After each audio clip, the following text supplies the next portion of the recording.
एक सरसी खेत में घोंसला बनाकर रहती थी और उसी में अपने बच्चे का लालन पालन करती थी। जब खेत की फसल पकने पर आई तब सारसी सोचने लगी, अब खेत में कटाई चलेगी, इसलिए यहाँ रहना और बच्चों को रखना ठीक नहीं। परंतु बच्चों ने अभी तक उड़ना नहीं सीखा, इसलिए उसने और कुछ दिन तक खेत में ठहरना ही आवश्यक समझा और बच्चों ऐसा ही कहा, देखो मैं रोज ही घोंसला ऐसा ही बाहर जाती हूँ। अब वहाँ खेत में किसान आएंगे और भांति भांति की बात करेंगे, तुम ध्यान ऐसा ही वे बातें सुनना और फिर मुझे सुनाना, जिससे मैं समय रहते तुम्हारी भलाई के लिए ठीक ठीक ऐसा ही कुछ काम कर सकूं। एक दिन सारसी घोंसला ऐसा ही बाहर कहीं कीड़े मकोड़े लाने गई थी। कुछ देर के बाद वहाँ खेत में किसान आया और पौधे देखते ही बोला, अन्न पाक गया है, कटने लायक हो गया है, अच्छा चलूं पड़ोसियों ऐसा ही कह दूं, वे आएंगे और किसी दिन काट कर ले जाएंगे। जब सारसी लौटकर घोंसला में आई तो बच्चों ने यूस किसान की सुनी बातें ज्यों की त्यों सुना दी।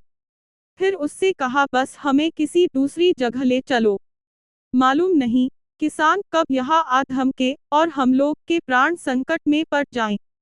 सारसी बोली, जरा भी चिंता करने की बात नहीं है, किसान अपने पड़ोसियों के भरोसे है, इसलिए अभी खेत कटने में बहुत देर है, पड़ोसी अपने खेत काटेंगे या इसका खेत काटने आ जाएंगे।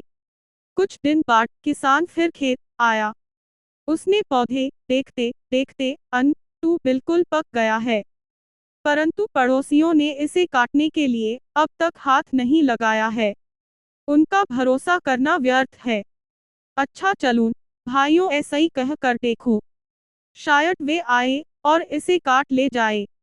अब शाम को सारसी घोंसले में वापस आई तो बच्चों ने यूस किसान की ये बातें भी ज्यों की त्यों सुना दी। फिर उससे कहना शुरू किया, अब तू हम लोग को दूसरी जगह ले चलो, अब किसान के भाई खेत काटने आएंगे और हम लोग के प्राण संकट में डालेंगे। सारसी यूस समझाने लगी, पागल तू नहीं हो गए, चिंता करने की कौन सी बात है, अभी वे अपने खेत काटने में लगे हुए हैं, भला वे अपना काम छोड़कर इसका खेत काटने क्यों आने लगे।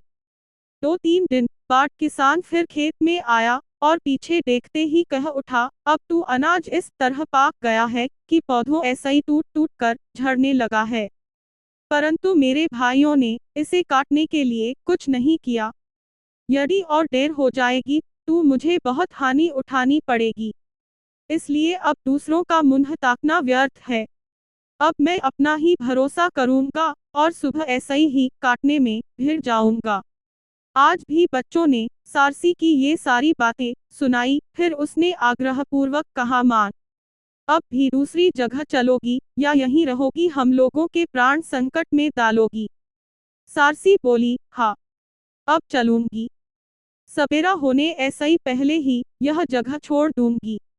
अब किसान समझ गया है कि अपना काम पराए भरोसे नहीं होता, इसलिए वह कल अवश्य खेत काटने आएंगे।